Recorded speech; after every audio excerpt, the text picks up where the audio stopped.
JD. Ang kwentong ito ay hango sa totoong buhay.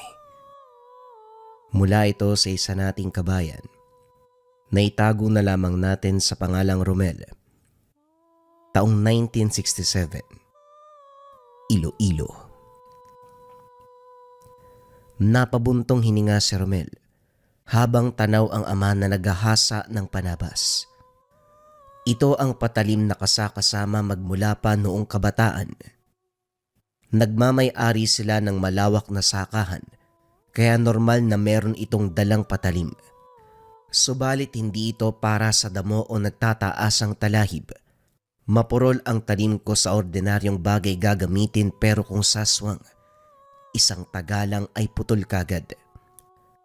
Ginagabi sa pag-uwi, kung kaya't madalas nakakasalubong ng halimaw. Pero imbis na mapalaban, walang magaganap na tagisan dahil sila mismo ang lilihis ng daan. Kapag matanaw sa malayo ang figura ni Tatay Renante, matataranta sa paglisan ang mga ito. Subalit hindi magawang matuwa ni Romel kahit kilalang mabangis naman na nabas ang ama. Hindi niya alam, pero para sa kanya, walang maidudulot na maganda sa pangalan ang pagiging manonogis aswang. Walang pinagkaiba sa mamamatay tao. Paminsan na silang nagkasagutan dahil pinipilit na masama ang tungkulin ng ama.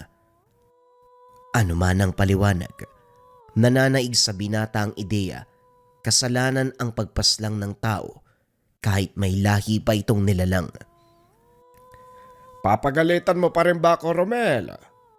Umuwi na ako ng walang dugo sa mga kamay kagaya ng hiling mo. Wika ni Tatay Renante habang nakatitig sa kanya si Romel. Hindi ka na nga pumaslang, pero masama pa rin ang naririnig ko sa mga kakilala. Nag-aangas ka lang daw dahil sa tangan mong trabunggo. Tay, magmula nang malaman ng mga tao na isa ka mananabas, tayo na lang ang palaging laman ng usap-usapan. May pumupuri pero kadalasan panguhusga. Bilang anak mo, hindi na ako natutuwa eh. Wika ni Romel. Hindi mo naman kailangan matawa eh. Hindi mo kailangan makinig sa sinasabi ng iba. Ang importante, ang paniniwala mo. Ano naman ang paniniwala ko? Lumaki ako sa piling ng taong mananabas. Hindi nga ako nananakit ng tao, pero ang pagpaslang mo sa mga aswang, walang pinagkaiba sa pagiging mamamatay tao. Sabihin mo gusto mong sabihin, wala akong pakialam. Hindi naman nakabatay sa kung anong ikakasaya mo ang tungkol sa larangan na ginagampanan ko. Ang pakiusap ko lang, wag mo kong pansinin para wala tayong hindi pagkakaunawaan. Wika ng ama bago lumipat sa bakuran at pinagpatuloy ang paghahasa. Napabuntong hininga ang binata. Kailanman hindi siya nakaramdam ng tuwa sa tungkulin ng ama.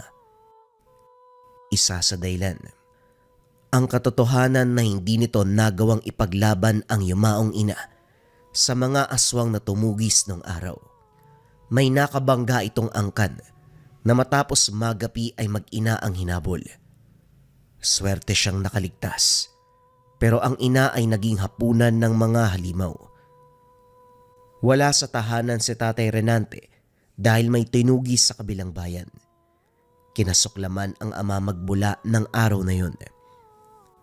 Aminado si Tatay Renante, bigo siyang protektahan ang sariling pamilya sa mga kalaban. Subalit naniniwala siyang hindi ganon palagi ang magaganap. May dahilan kung bakit nasawi ang asawa sa mga kamay ng aswang. Katotohanan na hindi pa handang aminin kay Romel. Matapos ang paghahasa, nasunda ng tingin ng lumalayong ama. Gabi na, kaya alam ng binata na meron na naman itong pupuntahan. Makaraan ng ilang sandali, napansin ni Romel ang alingasaw ng matinding amoy. Kagad bumunot ng itak. Pinatay ang mga gasera. Pagsilip sa labas, bumalandra ang anino ng aswang. Sa harapan at sa likuran ng tahanan, Walang duda na kasama ang mga ito na nagtatangka sa ama. Nasanay na rin siya sa ganito dahil ilang ulit nang naganap. Nakiramdam sa galaw ng paligid. Hindi nagtagal may dumapo sa bubong. Maigpit ang hawak ng binata sa itak. Kagad tinaga ang lumusot na kamay sa pagitan ng pawid. Lalong napayaw ang aswang nang itarak ng binata ang bareta.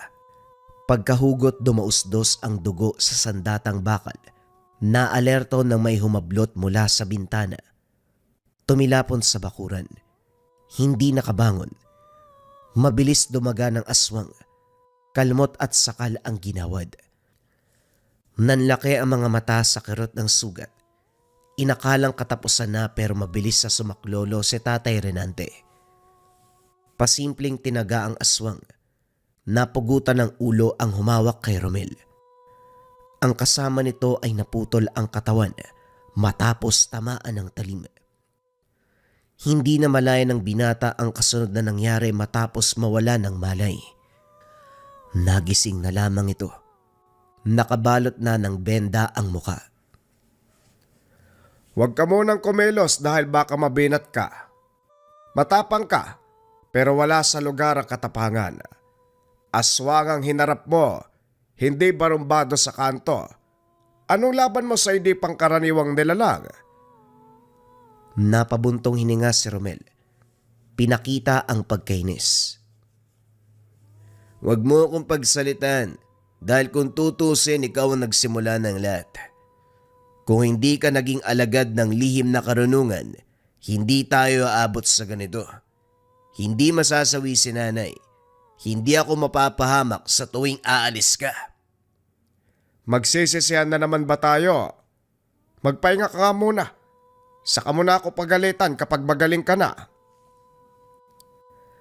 Ilang araw ang lumipas bago naimasmasan si Romel. Mabilis ang paggaling. Dahil sa ganitong kaso marunong gumamot ang ama. Nang parehong kalmado, masinsinan na nag-usap. Naubos ang pasensya ng binata sa ilang ulit na pagsugod ng aswang sa tuwing aalis ang ama. Nakiusap na kapag merong maaagrabyadong angkan, huwag ipapaalam kung saan nakatira. Nilinaw ni Tatay Renante na hindi may iwasan na matunto ng tirahan. Likas sa mga aswang ang magiganti, kaya hahanapin talaga nila ang lugar. Ang pinangako na lamang, hindi aalis sa oras ng peligro. Hindi naniwala si Romel dahil batay sa nagdaang insidente, ilang beses na siyang iniwan sa ere. Lumilitaw lang ito kapag nasugatan na. Ipinagpasalamat na lamang ng binata ang ilang araw na paglipas. Payapa ang paligid. Walang banta ng aswang. Hindi dahil walang magtatangka, kundi dahil nasa tahanan si Tatay Renante. Kapag nasa bahay lang ito, walang padalos-dalos sa pagsugod. Kaso nga lang sa paglipas ng mga araw, napadalas na ang pag-alis ng ama. Hindi na ito nakakapagpaalam dahil madalian ng lakad. Nang suriin ang kaban na mga gamit, wala ang panabas, maging ang mutya nitong tangan. Napahugot ng hininga si Romel, nakaramdam ng kaba dahil naiwan na namang mag-isa. Kagad nagsara ng bintana at pintuan, hinarangan ang bawat trangkahan. Hindi makatulog, panay bantay sa paligid. Habang dumaraan ang oras, hindi maiwasang isumpa ang ama. Kakatapos lang nitong mangako, pero muli na naman siyang iniwanan. Malalim ang paghugot ng hininga habang nakikiramdam. Hindi naglaon ay may kumaluskos. Sinunda ng kalabog sa bubong. Natupi ang pawid. Natanggal ang iilan. Dumungaw ang mukha ng aswang. Dumausdos ang mahabang dila. Pasimpleng nagkubli si Romel. Pawisang sinunda ng tingin ng galaw ng nilalang. Palakad-lakad. Sinuri ang bawat kanto ng tahanan. Pinigilan ng binata ang hininga ng tumapat sa kanalalagyan. Palihim na tumawag ng santo para makaligtas. Dininig ng langit, pero hindi santo ang dumating, kundi ang kanyang ama na kaagad tinaga ang aswang. Bumulagta sa harapan ang gutay-gutay na katawan ng halimaw. Sinuri ng ama ang paligid nang masiguradong wala ng iba. Kaagad iniligpit ang bangkay. Pinanood na lamang ito ng binata. "Binigo mo na naman ako eh. Hindi talaga maaasahan ang salita mo. Pagkatapos mga ako, hinayaan ako mag-isa. Tignan mo. Sinugod na naman ako ng kalaban mo. Ilang batalyon ba ng aswang ang kinalaban mo para hindi maubos yung aatake sa akin?" Hindi ko binibilang. Naunawaan kong himutok mo, pero hindi naman ibig sabihin na matutupad ang lahat ng pangako. May pagkakataon na kailangang umalis dahil sa malagang bagay. Sa bibig mo na rin mismo nang galing. Hindi lahat ng pangako matutupad, kaya huwag kang magbitiw ng salita. Binigo mo ang taong umaasa. Tugon ni Romel. Masama ang loob nito na tumalikod sa ama. Sa ilang ulit na pagkabigo, lumayo ang loob ng binata. Tinuring na hangin ang ama sa tuwing makakasama. Nawalan na ito ng tiwala. Iniwan ni Romel ang tahanan, nanuluyan sa kaibigan sa kabilang sityo. Kahit doon, laganap ang usap-usapan tungkol sa ama. Kilala bilang mananabas at magmumutya. May pumuri sa husay pagdating sa pakikipagtagisan sa mga aswang. Ngunit mas marami ang humusga dahil kung minsan pumapalag ito sa mga taong mababaw mag-isip, lumalabas pa na ang ama ang masama. Hindi masisi ng binata dahil kapag si Tatay Renante na ang manggugulpe, hindi makakabangon ng kalaban. Swerte na lang siguro kung may mabuhay. Makaraan ng ilang araw dumalaw ang ama. Kinukumusta ang kalagayan ng binata. Hindi niya ito kinakausap. Tinitignan lamang. Sa dami ng sinabi walang pinakinggan ni isa. Nakahinga ng magpaalam. Pagkaalis si Tatay Renante, may 2 tao na lumapit kay Romel. Nagtatanong kung kilala ba ng binata. Hindi kaagad nagsalita. Nakiramdam muna sa mga ito. Hindi nagtagal lumabas din ng motibo. Nadulas ang isa. Naisiwalat na gustong magiganti sa pagpaslang ng kapatid. Nang makapagpasya si Romel, sinabing hindi kakilala si Tatay Renante. Nag-usisa pa ang mga ito. Mabuti na lamang nakumbinsi kung kaya't nakaligtas ang binata sa posibleng panganib. Pag-alis ng mga estranghero, kinilabutan si Romel. Hindi rin maitago ang pag-aalala sa ama kahit na alam niyang malaki ang laban nito. Pagsapit ng gabi, lalong lumala ang pangamba. Nakiusap sa kaibigan na magpasama sa pag-uwi. Solo at itak ang bitbit habang tinatak ang daanan. Kinakabahan sa bawat takbang. Panay hinto sa tuwing may kakaluskos. Nagreklamo na ang kasama na gustong bumalik. Baka mamaya may aswang dito, mapahamak pa tayo ah. Ano ba kasing nakalimutan mo sa inyo? Hindi ba pwedeng ipagpabukas sa lang? Wika ni Carlos. Huwag ka na lang maingay. Malapit naman na tayo eh. Dumiretso ang dalawa. Hanggang sa natigilan ng matanawang tahanan. Grupo ng kalalakihan ang karap ni Tatay Renante. Malayo pa sila, pero damang-dama ang tensyong namamagitan. Hindi nagtagal, nagsimula na ang pisikal na laban. Itinumbak agad ng ama ang kalahati ng grupo. Romel, parang inisahan mo ko ah. Yan yung nagtanong kay Mang Renante. Nagsinungaling ka pa nga na hindi mo tatayon eh. Tapos ngayon, nakikiusyoso ka. Teka, parang hindi normal na tao ang mga yan ah.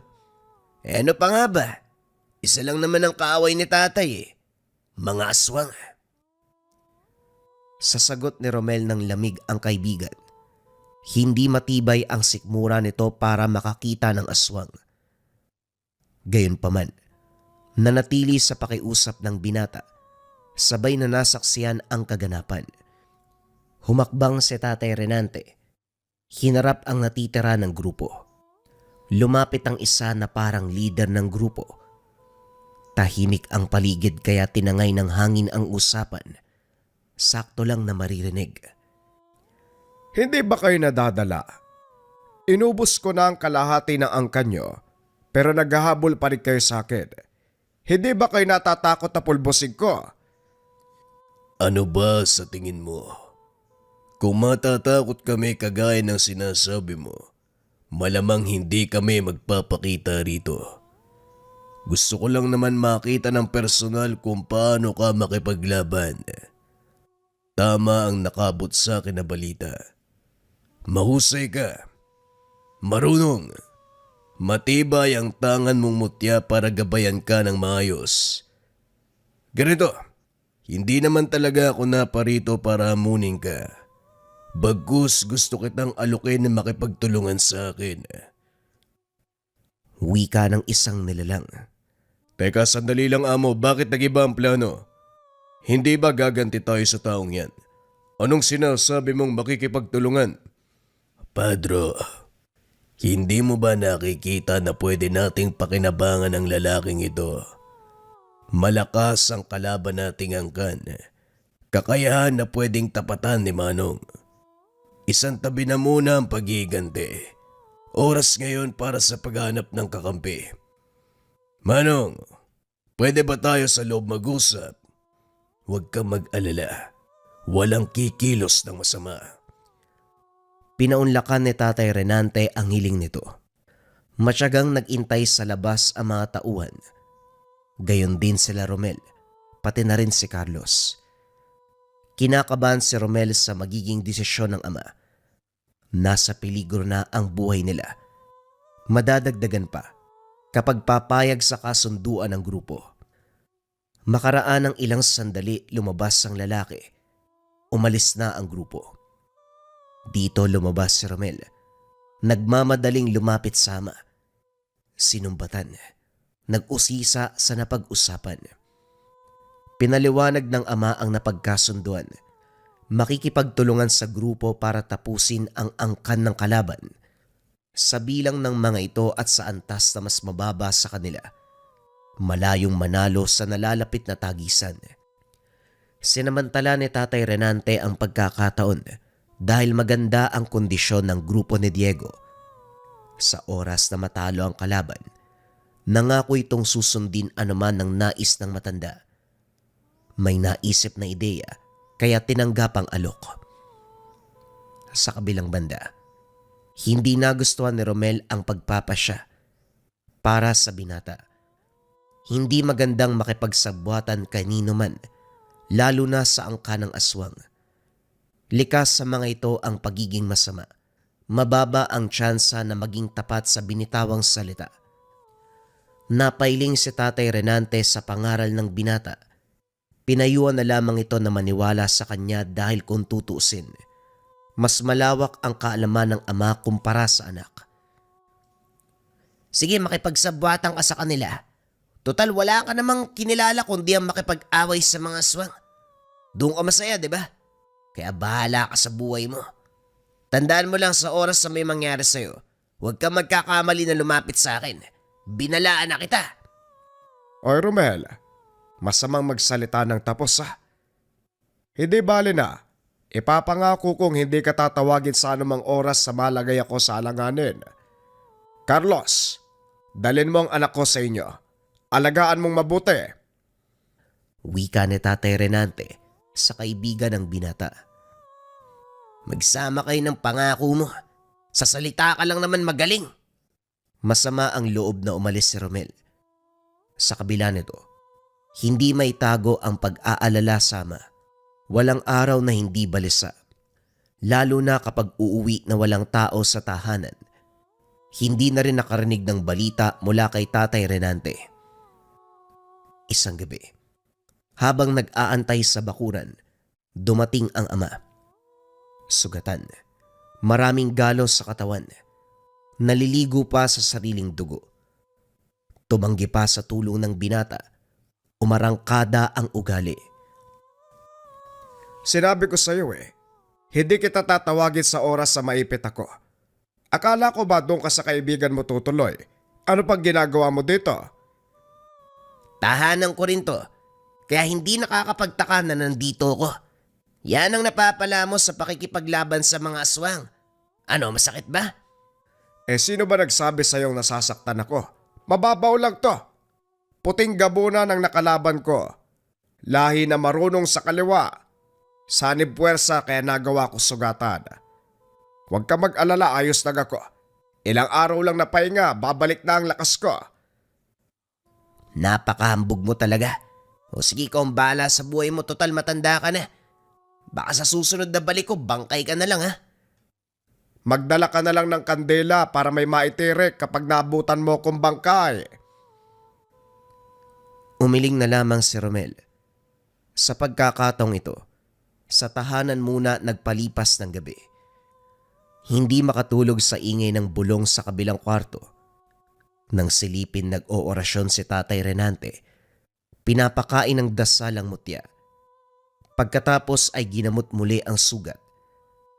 Sa pagkakaalala ni Romel, 10 taon pa lamang siya nung araw na inamin ng ama ang tungkol sa pagiging mananabas. Buong akala'y nagtatabas ang damo sa sakahan. Yung pala, nilalang ang tinatabas. Manunugi sa ibang balita. Bata pa lamang nung nakaranas ng kababalaghan at kalupitan mula sa iba't ibang lahi ng aswang. Nabuhay sa takot magmula noon hanggang sa ngayon. Naalala ang mga araw na nakiusap ang ina na magbitiw na ang ama sa tungkulin, subalit hindi nito kayang tumalikod. Nakailang lipat na rin, kaso palaging nasusundan. Humantong sa punto na piniling bumalik sa lugar. Harapin at labanan ang mga nilalang. Subalit sa pagkakataong ito, palala ng palala ang sitwasyon. Napapadalas ang pagsugod. Nasawi pa ang ina. Ilang beses nang nalagay sa alanganin si Romel. Lahat ng ito dahil sa ginagampanang tungkulin ng ama. Lalong bumigat ang kinikimkim na galit ng binata sa kadahilan ng hindi man lang umiyak si Tatay Renante nung araw na pumanaw ang ina. Sa mga oras na siya ang napapahamak, hindi nakitang nag-aksaya ng luha. Hindi matukoy kung matigas ba ang puso nito o sadyang ayaw maglabas ng emosyon. Alinman ang rason, para sa binata kargo ng ama ang lahat. Kinabukasan, maaga pa lamang may nambulabog na sa tahanan. Grupo ng kalalakihan ang nagmamadaling pumasok pagkatapos pagbuksan. Grupo na nakipagkasundo kay Tatay Renante. Pinadala kami ni Diego. Pinapakamusta ka? Hindi ba matibay ang tangan mo? Paano kang nasugatan ng kalaban?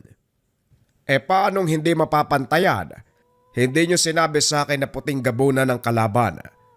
Napasabak tuloy ako ng wala sa oras. Hindi basta-basta ang kalaban. Hindi lang sila kampo ng kaliwa. Marunong din silang gumamit ng orasyon, mga dasal. Ano man ang iba to kong orasyon, nagagawang kontrahen. Magagawang basagin ng bakod ng proteksyon ng kahit anong mutya. Kagaya ng ginawa nila sa akin kaya ako nasugatan. Pakisabi na lang kay Diego, nasa mabuti akong kalagayan. Ang alalahanin niya kamo, ang katayuan niya. Dahil siya ang gustong wasakin ng mga nilalang. Makakabot sa kanya ang sinasabi mo. Teka, ikaw yung nakausap ko nung nakaraan, hindi ba? Akala ko ba hindi mo kilala si Renante? Biglang baling ng lalaki kay Romel. Humarang si Tatay Renante para protektahan ang anak. Hindi kami magkasundo, kaya hindi niya inamin na magkadugo kami. Bata, huwag kang magdamdam sa anak ko. Baka maturuan kita ng leksyon. Tumango si Pedro. Umalis na rin pagkatapos ng usapan. May binabalak na lusubin ng grupo. Si Tatay Renante ang magiging pain. Hindi maunawaan ni Romel kung bakit pumayag ang ama sa ganitong kasunduan, muli niyang pinagsabihan ang ama. Ano akala mo sa sarili mo? Kumakain ng aswang? Renante Villawan, tao ka lang kaya bawas-bawasan ng pagiging matapang. Hindi ordinaryong nilalang ang kalaban mo. At ang mutya na meron ka, hindi tayo sigurado na mabibigyan ka ng proteksyon hanggang dulo. May hangganan din yan. Sino ba ang mas nakakatanda sa ating dalawa? Sino ang may mas alam sa lihim na karunungan? At sino ang may mas alam tungkol sa mga aswang? Romel, tatanggapin ko pa kung sasabihin mong nag-aalala ka. Pero magsabi ka ng kung ano-anong bagay ibang usapan na yan. Huwag mo kong questionin. Huwag mong questionin ang kakayahan ko. Dahil ako lang mismo nakakaalam ng bagay na yon. Mabuti pa, pumunta ka kina Carlos. Doon ka muna habang wala ako. Hindi ka na ba talaga makikinig, Tay? Nawala na ako ng ina. Ikaw naman, hindi yata makapag-intay na sumakabilang buhay. Itigil mo ang pagiging mananabas. Mamuhay na lang tayo ng tahimik. Napabuntong hininga si Tatay Renante. Lumapit sa anak. Tinapik sa balikat at nagsalita. Romel, wag mo ko masyadong alalahanin. Alam ko ang ginagawa ko. Ilang ulit man akong sumabak sa laban, sisiguraduhin ko sa iyo na makakauwi ako ng buhay.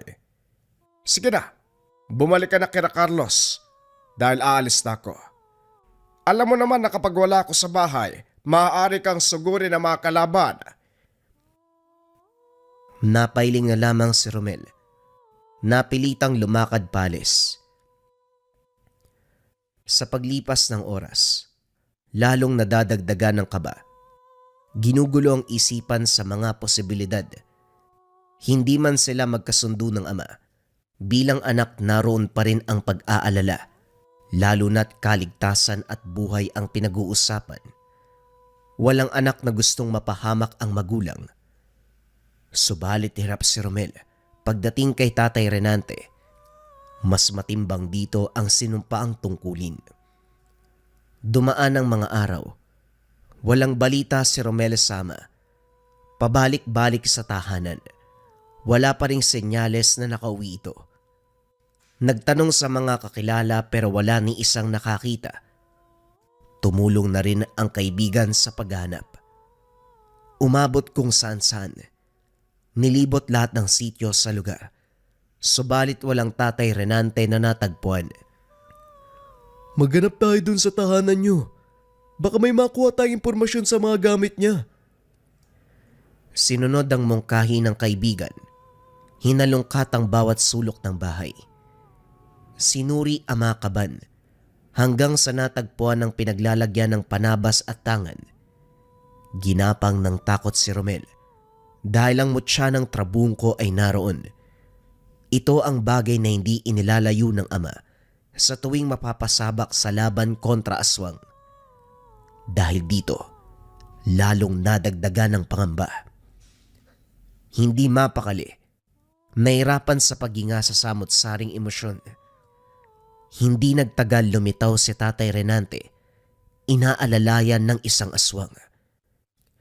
Malaki ang hubog na may halin tulad sa kalahating lobo, kalahating tao.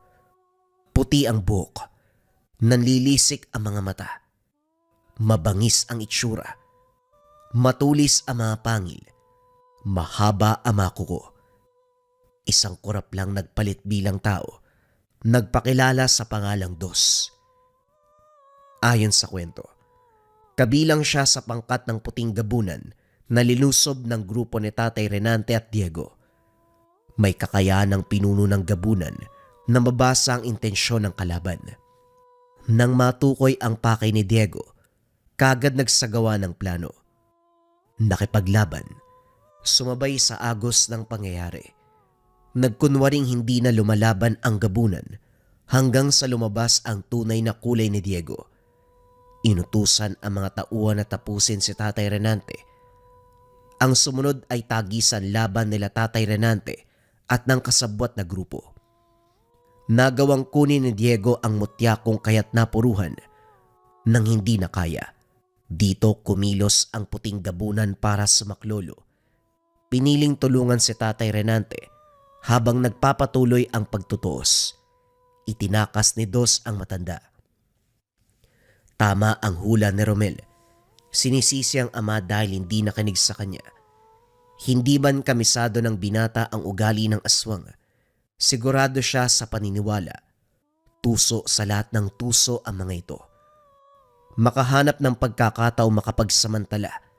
Gagawin ng walang pagdadalawang isip. Ngayon ay nahulog si Tatay Renante sa patibong. Bago matapos ang sermon ng binata, pumagit na si Dos. Nagbungkahi na gamutin muna si Tatay Renante bago lumala ang kalagayan. Hinayaan ng binata ang puting gabunan. Kumuha ng iilang hibla ng puting buhok na siyang pinakuluan at pinainom sa pasyente. Nagsambit din ng mga salita. Makaraan ng ilang oras, saksi si Romel sa naging resulta. Kusang naghilom ang sugat. Unti-unting lumakas ang ama. Nasa mabuting kalagayan na si Mang Renante. Magpapaalam na ako. Kailangan ko pang balikan ang angkan. Hinatid ng tanaw ni Romel ang puting gabunan. Isang kurap ay naglaho. Nang may masmasan si Tatay Renante, dito na sinumbatan ng binata. Nakita nyo na ang nangyari sa inyo? Ginawa kayong pain kung kanino ka nakipagsabuatan. Tapos sa uli, sinaksak kayo sa likod, di ba? Naniniwala kasi kayo sa pangako eh. Sa oras na matalo ang kalabang grupo, susundin na naman ang hilingin nyo. Nangyari ba? Munti ka pang mamatay. Kung sa bagay, wala ka rin namang pinagkaiba. Puro salita tapos hindi tuto pa rin eh. Hindi pa nga ako lubusang magaling pero yan na sinasabi mo. Hindi ba pwedeng ipagpabukas ang galit? Maawa ka naman sa kalagayan ko. Napailing si Romel. Mahusay ang ama sa pagdadailan upang hindi matuloy ang paglalabas ng salubin. Gayunpaman ay hindi siya tumigil. Salita ng salita. Umabot ang usapan sa mutya. Hindi kinalimutan ng binatang itanong kung bakit hindi dala ang tangan. Aniya, dalawa ang tangan. Ang isa ay palaging suot. Ang isa naman ay nasa kahon. Pinaliwanag na kaya siya napuruhan dahil nagawang ilayo ang mutya sa kanyang katawan. Hindi niya inaasahan na magtatraidor si Diego. Subalit malaki ang pasasalamat sa pangkat ng puting gabunan sa kabila ng ginawa ng ama sa mga ito. Nanatili silang tapat sa kung ano ang tama. Nang makitang ginamit lamang si Tatay Renante, kagad sumaklolo para itama ang mali. Bago umalis si Dos, nagpabot ng pasasalamat sa buong grupo ang ama sa pagligtas at sa panggagamot. Paano kung hinayaan ka ng puting gabunan? Malamang sa malamang patay ka na. Yan ang hindi mo sigurado. Huwag mong mamaliitin ang tatay mo. Hindi na ito pinansin ni Romel. Nasanay na sa ama. Subalit laking gulat niya. Itinigil ng ama ang pagiging mananabas. Isang gabi habang nasa kalagitnaan ng pag-oorasyon, kinausap ang mutya. Maayos na nagpaalam na tuluyang magbibitiw bilang mananabas. Dinala ang pares ng trabungko ng ahas sa kakilalang albularyo at doon ibinigay ang limos. Magmula ng araw na yun, nirespeto ni Tatay Renante ang hinanaing ng anak. Imbis na aswang ang tabasin, damo ang inatupag. Hindi man aminin ni Romel, natutuwa siya sa desisyon ng ama. Dumating din ang punto na pinakinggan ang gusto niyang mangyari. Subalit hindi may kakaila na nasasayangan ang ama sa desisyon. Makikita sa galaw nito na gusto pang manilbihan bilang manunugis. Pero alam din niya sa kanyang sarili na ayon lamang sa panahon ng pagtigil. Tuluyan niya ng nagampanan ng tungkulin bilang isang malakas na tao. na minsang tinawag na mananabas ng aswang.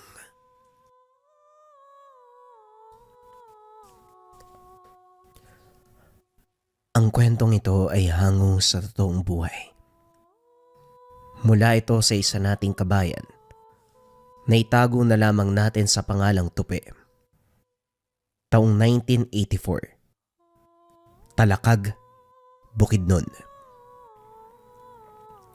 Palipat-lipat ng tirahan si Tupi magmula pa noong kabataan sa kadailanang hindi pinanagutan ng ama't ina. Parehong iresponsable, lulong sa bisyo, walang kakayahan na magpalaki ng anak. Unang tumira sa poder ng tiyahin, ito ang nag-alaga mula sanggol hanggang sa nag-edad 5 taon. Lumipat sa pangalaga ng lola, edad 6 hanggang 12. Nang sumakabilang buhay, lumipat sa syuhin. Hindi tumagal dahil siya na lang ang palagi ang pinagtatrabaho. Hindi maayos ang kain at walang pakialam. Nang marinig na meron pang isang tiyuhin sa kabilang bayan, walang pagdadalawang isip na pinuntahan. Kinilala naman siya. Hulmang-hulma ang mukha ng ama sa kapatid nito. Noong nasa poder ni Mang Pilar, naging maayos ang pamumuhay ni Tupi. Hindi lang nakapag-aral, 3 beses nang nakakakain sa isang araw. Magaan na trabaho lang din ang pinapagawa. Nagmamay-ari ng malawak na sakahan ang tiyuhin. Meron ding iilang alagang hayop. Ang binata ang naatasang mag-monitor sa mga trabahador. Ito lamang ang gagawin ni Tupi. Ang maganda pa, sinasahuran kagaya ng iba. Unti-unting nakapag-ipon upang panggastos sa mga luho. Isang gabi, nagkayayaan sa bayan. Merong disko at aliwan dahil sa nalalapit na pista. Inuman ang inatupag ng iba. Samantalang si Tupi ay naglilibang sa perya. Walang tigil sa pagsusugal hanggang sa matapos ang operasyon ng pasugalan. Lumapit ang binata sa mga kasama na pare-parehong nakatungo. Nilalamon ang sistema ng alak. Habang nag-aantay kung kailan magising, sinimot ng binata ang tirang pulutan. Makaraan ng ilang sandali, sila na lang ang nakatambay sa labas. Hindi rin maintindihan ni Tupi ang pakiramdam ng mga oras na yun. Walang makita na kahit sino, pero parang may naglalakad sa paligid. May mahihinang yabag na kung papakinggan mabuti, hihinto matapos ang ilang hakbang. Hindi lang yun. May mahihinang angil na hindi matukoy kung saan galing. Nakiramdam ang binata hanggang sa hindi na kaya ang kilabot ng paligid. Ginising ang mga kasama. Pinilit ang mga itong tumayo. Halos kalad ka rin ang malapit na kaibigan. Sa kabutiang palad, naimasmasa nang sabihin niyang may aswang. Nagmamadali sa pagtakbo. Hindi alintana ang daanan. Napagtanto na lamang nang makarating malapit sa ilog. Nagtaka si Tupi sa biglaang paginto ni Kiko. Bakit, may nakikita ka ba? Uy, huwag ka namang manahimik lang dyan. Nakakakita ka ba ng multo? Umayos ka nga. Wika ni Tupi sa kaibigan. Nadaig pa ang nakakita ng multo sa reaksyon. Tupi, nagkamali tayo ng dinaanan. Hindi tayo dapat napadpad sa lugar na ito sa ganitong oras. Pugad to ng aswang. Lagusan din ng iba't ibang elemento. Hindi nakaimik si Tupi. Dahan-dahang inilibot ang tingin sa paligid. Tama ang kaibigan.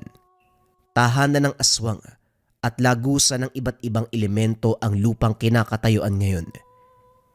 Ito ang unang binahagi ng tiyuhin sa kanya nung araw na dumating sa lugar. Hindi akalain na mararating sa pagkakataong ito. Tahimik naman ang lugar.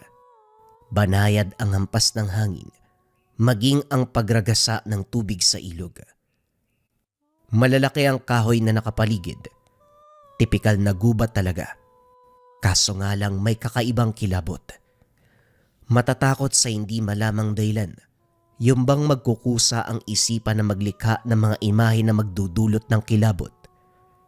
Hindi lang yun. Habang tumatagal, may sumasabay na angil sa hampas ng hangin. Hindi lang malakas. Pabulong na lalong magpapatayo ng balahibo sa katawan. Susundan pa ng mga yabag. Hindi na maganda to. May nakikita na ako, Tupi. Kapag nagudyat ako tumakbo ka, huwag nang lilingon. Nag-antay ng tiyempo ang dalawa. Sa udyat ni Kiko, kumaripas ng walang lingon. Dire-diretso ang pagtakbo. Sino ba namang maglalakas na loob na lumingon kung ang pakiramdam ay may humahabol na demonyo? Walang may isip kundi bilisan ang takbo para maisalba ang sarili. Hindi lang pag-angil ang maririnig, maging ang langit-ngit na mangipin. Nanlaki mga mata ni Tupi nang may maramdamang lumatay sa binti. Kagad dumapdi at kumirot. Titignan sana kung ano pero hinawakan ni Kiko sa balikat. Isinabay sa pagtakbo. Pagdating ng tahanan parehong naghahabol ng hininga. Nagulat si Mang Pilar na siyang nagbukas ng pintuan. Kamuntikan pang tagain sa pag-aakalang mga kawatan. Nag-uunahan sa pagsumbong sa kaganapan. Teka sandali, isa-isa lang. Nag-uunahan kayo sa pagsasalita eh. Ipaliwanag nyo ng maayos para magkaintindihan tayo. Wika ni Mang Pilar. Si Kiko ang nagmungkahing magkwento. Pinaliwanag ang lahat ng pangyayari mula sa bayan hanggang sa takbuhan para makaligtas sa aswang. Hindi naman po namin inaasahan na doon tutungo eh. Hinabol kami ng aswang doon sa bayan tapos doon naman sa lupay ng demonyo may umabol din. Dito naalala ni Tupi ang nangyari. Tinignan ng binti na nagtamo ng sugat. Parang hiniwa ng patalim.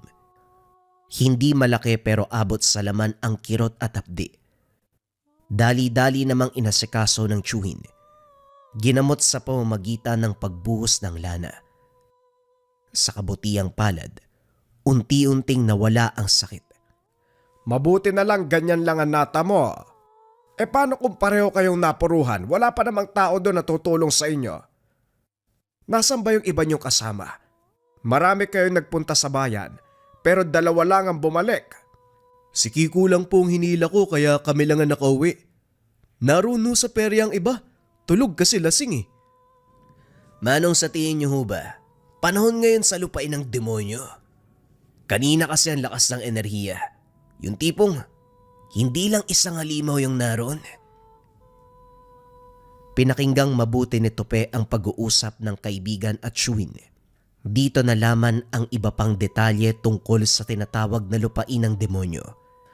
Isang beses bawat taon hahagupit ang mga elemento. Iba ang hanay ng mga aswang. Iba rin ang panig ng engkanto, lamang lupa at iba pa.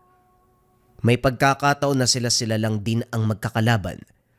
May panahon na walang pakialamanan sa isa't isa dahil ang pakay ay mambiktima ng tao. Iilan na lang ang nabalitaang nawawala sa lugar. Magkakahoy, magtotorso, o kahit ang dayong dumadaan.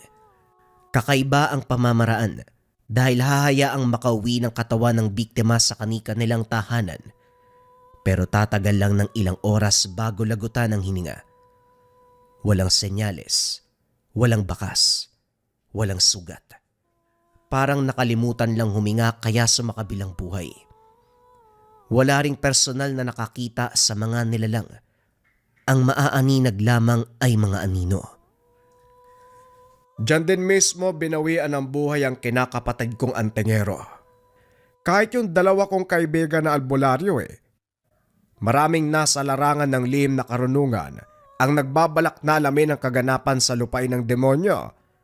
Subalit walang nagtatagumpay dahil yun nga, nauunahan sila bago maisagawa ang hakbang. Pati naman si Tatay Pedring dyan din nadali. Yung tiyuhin ko rin. Sa kagustuhan na ipagiganti si Tatay, ayun pati siya damay. Nakausap pa pero pagbalik ko wala nang buhay. Malupit ang lupain ng demonyo. Demonyo talaga, walang papalampasin eh. Napahugot ng hininga si Tupi. Hindi inasahan na ganong kaseryoso, kadelikado ang napag-usapan. Kinabukasan nagulat ang binata nang makita ang kasamahan. Nakaupo sa tabi. Tulala. Nakanganga. Bilog na bilog ang mga mata. Bahagya na ring maputla ang balat. Nang akmang lalapitan, kusa itong tumayo at pumasok ng kamalig. Isinawalang bahala ni Tupi at pinagpatuloy ang trabaho. Hindi nagtagal. Sigaw mula roon ang pumukaw ng atensyon ng lahat. Isa sa mga kasamahan ang lumabas para ibalita ang nangyari. Ang nakita niyang lalaki kanina ay patay na. Gulat ang lahat dahil nasa itaas ito ng patong-patong na sako ng bigas. May nakatarak na palakol sa ulo. Ang dugo ay sakto lang na magmantsa sa muka. Masyadong malapot. Isa ito sa pinagtataka dahil kung tutusin, babahasa na ng dugo. Pero ang isang ito, parang may pumigil. Si Mang Pilar ang sumama sa ambulansya dahil sagot niya ang kaganapan bilang amo. Pansamantala munang tinigil ang lahat ng trabaho. Si Tupi naman, hindi mapakali kung kaya't kinausap si Kiko. Dito nalaman na hindi nalalayong napadpad sa lupain ng demonyo ang yumaong katrabaho. Ganon din ang dinanas ng tatay at siyuy ng kaibigan bago sila binawian ng buhay. Nang tanongin ng iba, nalaman na namutol ng kawayan ang namatay. Binalaan ng kasama na huwag magpunta ng ilog upang makaiwas sa banta ng lupain ng demonyo. Walang nakakaalam kung ano ang ginawa nito. Pero batay sa kaganapan, hindi nalalayong sumadya sa lugar. Kahit tirik ang araw, gumagawa ng pambibiktima ang mga elemento. May mga nilalang na hindi kumikilala ng araw. Kaya kung usapang aswang o ibang elemento, umaga, gabi kahit hapon, sa lahat ng oras dapat mag-ingat. Napailing na lamang si Tupi. Pagbalik ni Mang Pilar, kagad pinagluksaan ang namatay na kasama. Ang ginawa na lamang ay nagtirik ng kandila sa papag na tinutulugan nito. Dineretso sa pamilya ang katawan matapos ayusan sa morgue. Hinigpitan na rin ni Mang Pilar ang mga tauhan. Wala ni isa ang lalabas ng baluarte para maggapas ng damo o mamutol ng kahoy na gagawing panggatong o anuman. Nagpa siya na mag-utos sa tagalabas. Pipiliing magsuhol sa iba, wag lang mapahamak ang mga trabador. Karamihan kasi sa mga ito ay baguhan sa lugar. Walang ideya sa tinutukoy na lupain ng demonyo kung saan partikular na matatagpuan ang nabibiktima. Lumipas ang mga araw. Muling lumuwas ng bayan para mamili ng mga kakailanganin. Si Mang Pilar ang nagtungo sa mga tindahang suki. Samantalang nasa kotse si Tupi at Kiko. Habang nag-aantay, napansin ng binata ang isang babae. Maganda, matangkad, mestiza, mapungay ang mga mata. Balingkitan. Ito ang tipo ng babae na kahit sino ay mapapalingon. Nang magtama ang tingin, tuluyang napukaw ang atensyon ni Tupi. Hindi na malayan kung gaano katagal tumitig. Napapangiti na rin habang pinagmamasdan ang babae. Nang mapansin ni Kiko, dito napukaw ang atensyon ng binata. Nagmamadaling lumabas ng kotse para ikarga ang pinamili ni Mang Pilar. Sa kalagitnaan, hindi maiwasang lingunin ang kinalalagyan ng babae. May kung anong puwersa ang humihila. Naglalaban ang isipan kung lalapitan ba o hindi. Sa huli, hindi nagkaroon ng oras dahil sa pagmamadali. Nang makabalik sa tahanan ng tiyuhin, babae ang laman ng isip ni Tupi. Nagsimula na rin siyang magtaka ng mapagtanto. Ito ang kauna-unahang beses na nagkaganito. Kagad iwinaksi pero kahit anong gawin, nakaukit sa isipan ang imahe ng dalaga. Oh, hinay-hinay sa pag-iisip. Sino ba yan? Parang baliw ka na. Babae ano? Sana lang walang sabit dahil kapag nagkataon, dehado talaga. Hindi ko alam, Tiyo eh. May nakita akong babae dun sa bayan tapos naagaw niya yung atensyon ko. Hanggang ngayon malinaw ko pa rin nakikita yung imahe niya sa isip ko eh. Minumulto na nga yata ako eh, kahit saan ako tumingin siya ang bumubungad. Ganun ba? Dumaan din ako sa pagkabinata. Normal lang ganyan sa edad mo. Pero ang hiling ko sana mabuting babae yan. Malay natin baka nagpapanggap lang. Marami nang naloko sa ganyan eh. Akala mo tao. Yung pala, itsura lang ng tao ang karap. Pero ang kaluluwa pagmamay-ari ng isang aswang o elemento. Kinilabutan si Tope sa sinabi ng Chewin. Hindi inaasahan na maririnig ang ganito. Kaso nga lang sa paglipas ng oras imbis na makalimutan, lalo lang ginugulo ng babae ang isipan ni Tope. Humantong sa punto na nais itong makita sa personal, malapitan, makausap. Sa kabilang banda, duda ang binata sa nararamdaman dahil hindi ito tawag ng pagmamahal, kundi isang puwersa na nais siyang ipahamak. Para hindi mahulog sa patibong, kinausap si Kiko na bantayan siyang maigi bago gumawa ng anumang pagsisisihan. Subalit isang gabi hindi napigilan ng binata. Naglalakad sa kalagitnaan ng gabi.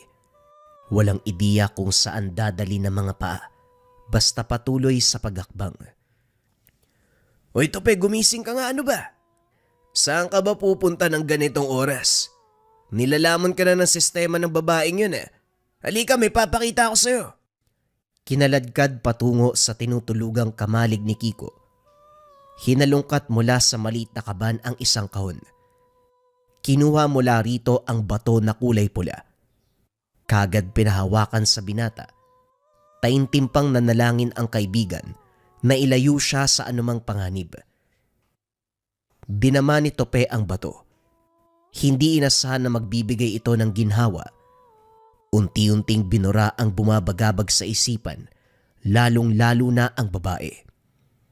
Nanalaytay sa buong pagkatao ang bisa ng bato. Nang may masmasan, hindi na iwasang magtanong. Ano bang meron sa pulang bato? Bakit parang may sariling buhay? Nararamdaman ko yung bawat enerhiyang inilalabas eh. Malamang mutya yan eh. Mula sa tatay ko na nag-aaral noon ng mutya na kagustuhan maging antengero. Kaso hindi pinalad. Naunahan ng lupain ng demonyo. Kung sana dinala niya ang mutya, malaki ang tsansa na malalagpasan ng banta. Ito rin ang ginamit ko nung gabi na napadpad tayo doon. Hinabol pa ng aswang pero buhay pa rin tayo hanggang sa ngayon. Maraming salamat sa bagay na to. Dito napagtanto ni Tope ang sinabi ni Kiko. Hindi maiwasang magpasalamat sa bato.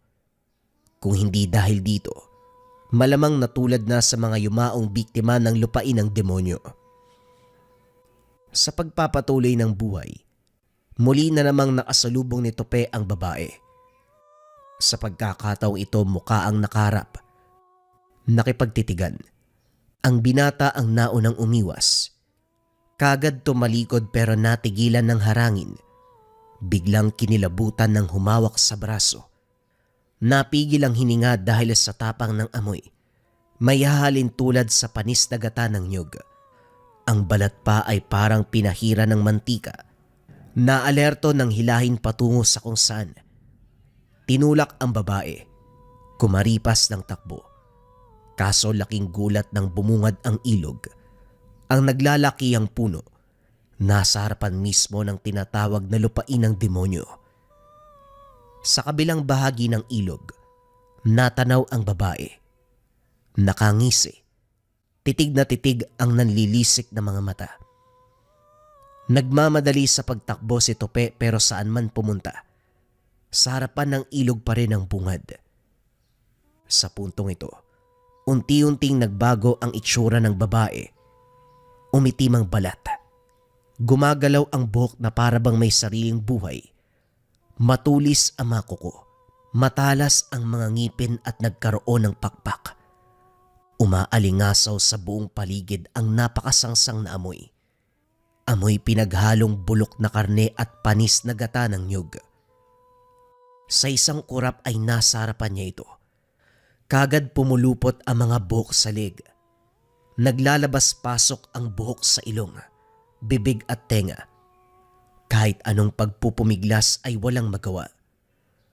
Unti-unting nanigas ang katawan habang sakal-sakal ng aswang. Sinubukang sumigaw subalit maging ang boses ay hindi na lumalabas. Tanggap na ng binata na anuman ang mangyari, kusa na lamang bibigay ang sarili. Subalit sa bingit ng kamatayan, may posibilidad na makatakas. Nagulat na lamang si Tope nang bumagsak sa lupa. Pagtingin sa unahan nakita si Kiko. Hinahagupit ng taga ang aswang. Dito nasaksiyan ang tapang at bangis ng kaibigan. Ginawang baboy ang nilalang. Tinadtad ng tinadtad hanggang sa nalagutan ng hininga. Agad nitong itinapat ang pulang bato sa kanyang leeg. Hindi na nakapagtanong ng maramdaman ang bisa ng bato. Binabawasan ang kirot ng sugat. Kinarga siya nito sa likod. Nagmamadaling nilisan ang lugar. Pagdating sa tahanan si Mang Pilar na ang gumamot.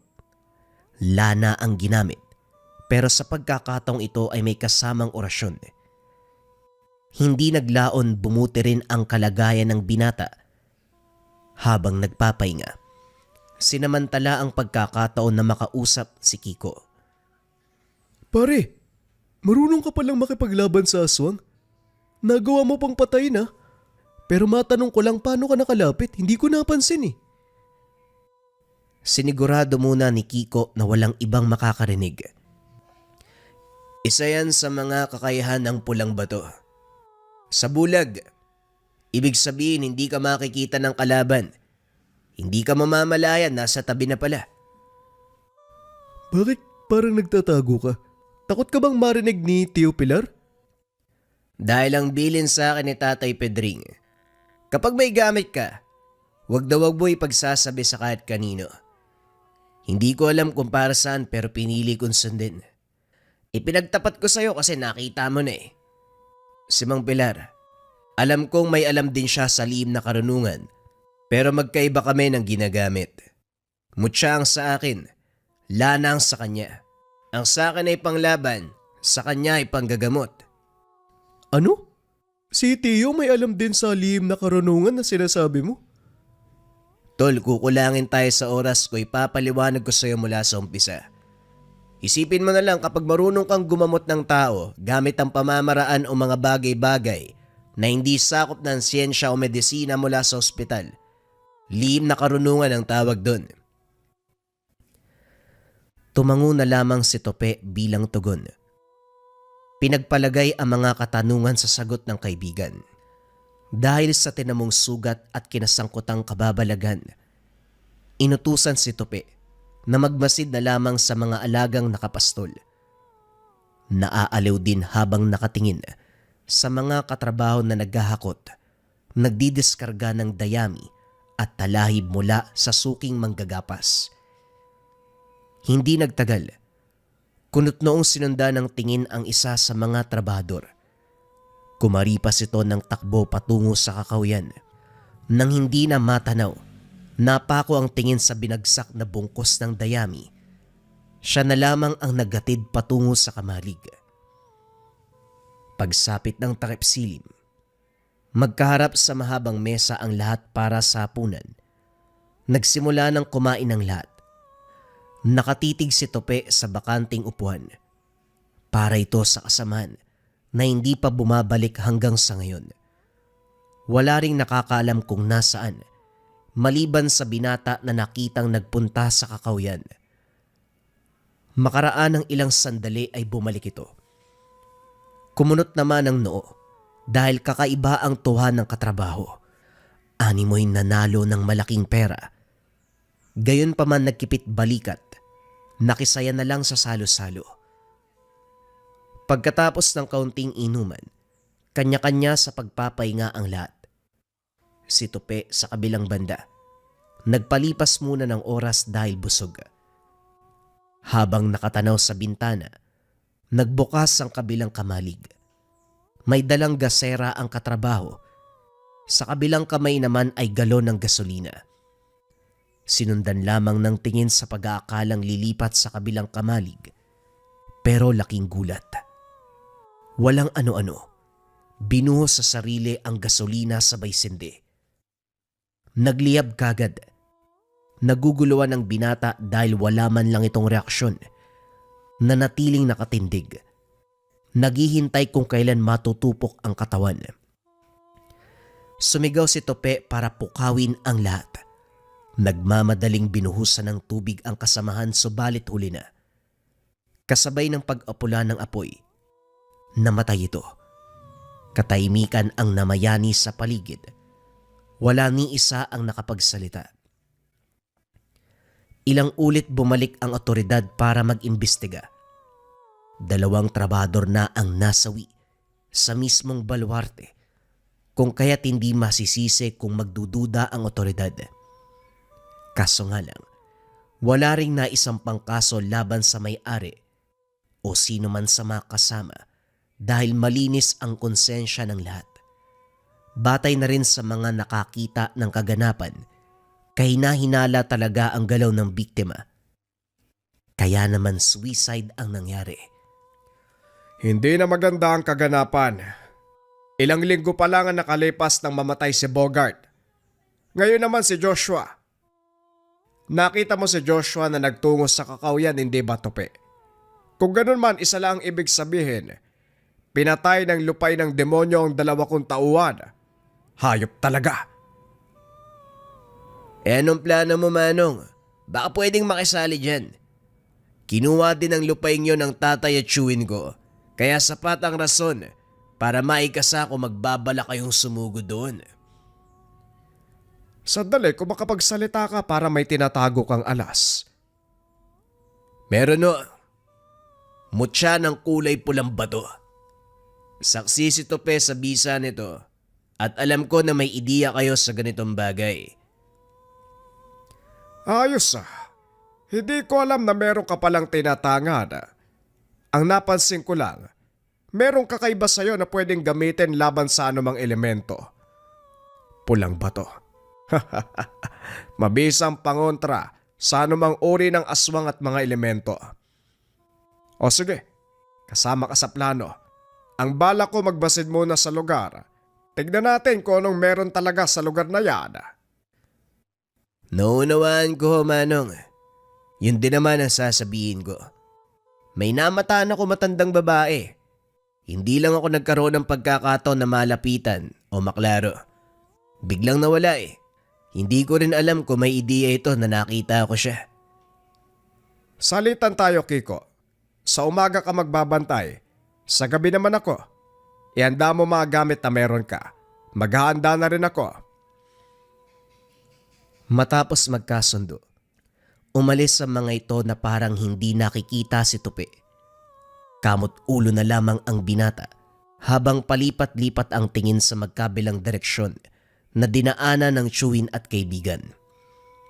Bandang hapon na magpaalam si Kiko.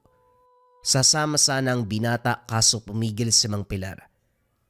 Aniya, hindi magagawa ng kaibigan na magbantay sa lugar. Poprotektahan pa siya kung sakaling magkabirya. Naunawaan ito ng binata kung kaya't piniling manatili sa tahanan. Pinagmasdan ng Chewy na gumagawa ng karagdagang lana. Gawa lamang sa nyog na hinayaang lumabas ang mantika habang nakasalang sapoy. Pagkatapos, nilapatan ng orasyon. Hindi rin maintindihan kung bakit kinakailangang inumin ang natira sa baso. Pinahiran ang buong katawan at saka taimtim na nagdasal. Tahimik na nakinig sa bawat salita na ibang wika ang gamit. Pagsapit ng takip silim, nagpaalam ito na susunod doon sa lupain ng demonyo. Pabalik-balik ng lakad si Tope habang nag-aantay ng balita mula sa tiyuhin at kaibigan. Wala pa ni isang nakakabalik sa dalawa.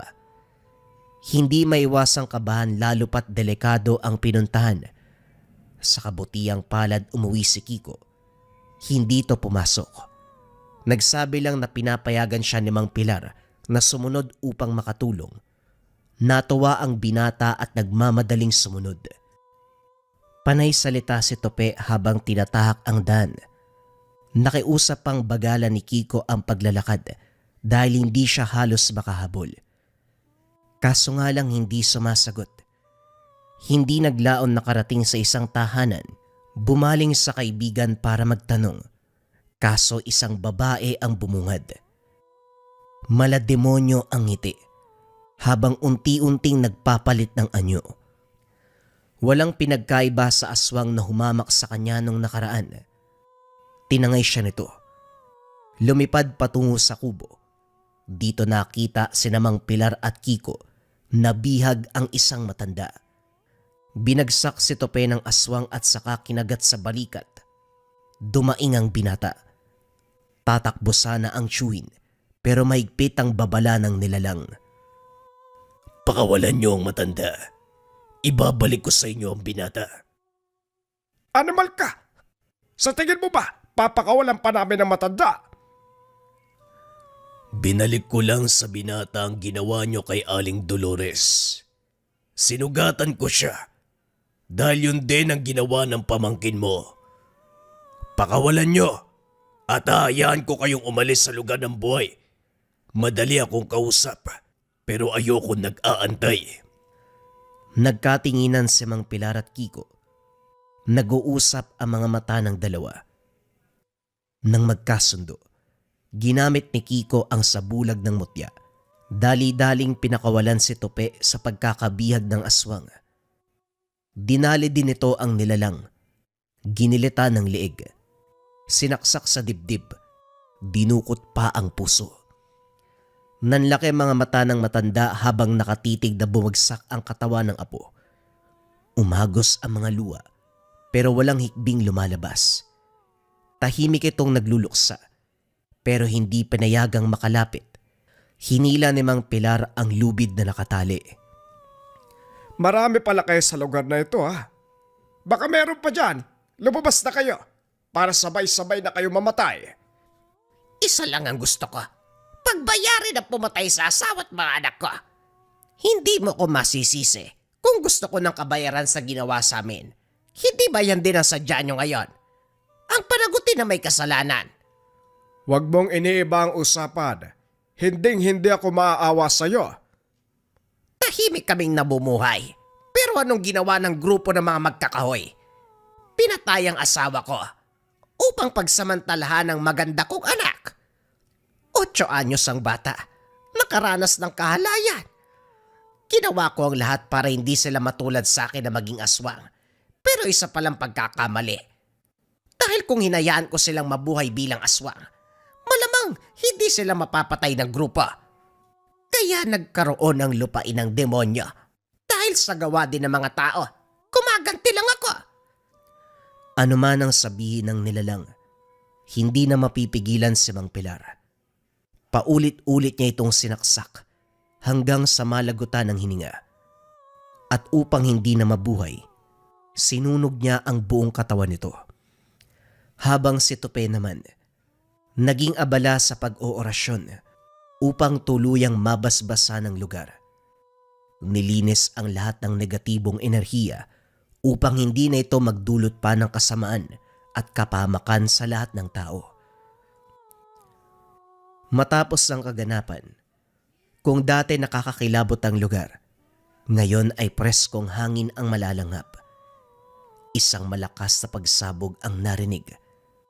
Para bang pagkabasag ng salamin, ang sabi ni Mang Pilar, ito ang hudyat na nasira na ang dapat masira. Sa pagsikat ng araw, bumalik sa normal ang kalagayan ng gubat. Banayad ang pagragasa ng tubig sa ilog.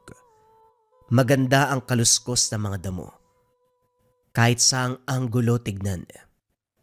Wala ng panganib, Wala nang takot. Nagmistulang paraiso na ang dating tinuring na masamang lugar. O mas kilala, na lupain ng demonyo.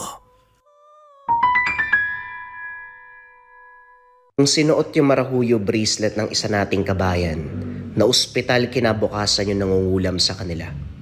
Nangyari yung patotoo mga kabayan during live stream natin. Isa sa mga kabayan natin yung nagpatunay sa bisa ng marahuyo. Nung una, medyo nagdududa pa sa bisa ng marahuyo natin pero nung napatunayan yung bisa, sobrang dami niyang message during live stream. Sobrang laki ng tiwala sa marahuyo bracelets natin. Biruin yun mga kabayan. Kinabukasan, na ospital kagad yung nangungulam sa kanila. Ang bisa kasi ng marahuyo bracelet natin ay depensa espiritual. Kontra kulam, barang, tigalpo, palipadangin, usog, o namang masamang uri ng sumpa. Pero bakit na ospital kabayan kung pang depensa to? Nandito rin kasi yung rebuelta o sumbalik. Kung ano man yung sumpa na ibinigay sa inyo, ibinabalik doon sa taong nagbigay.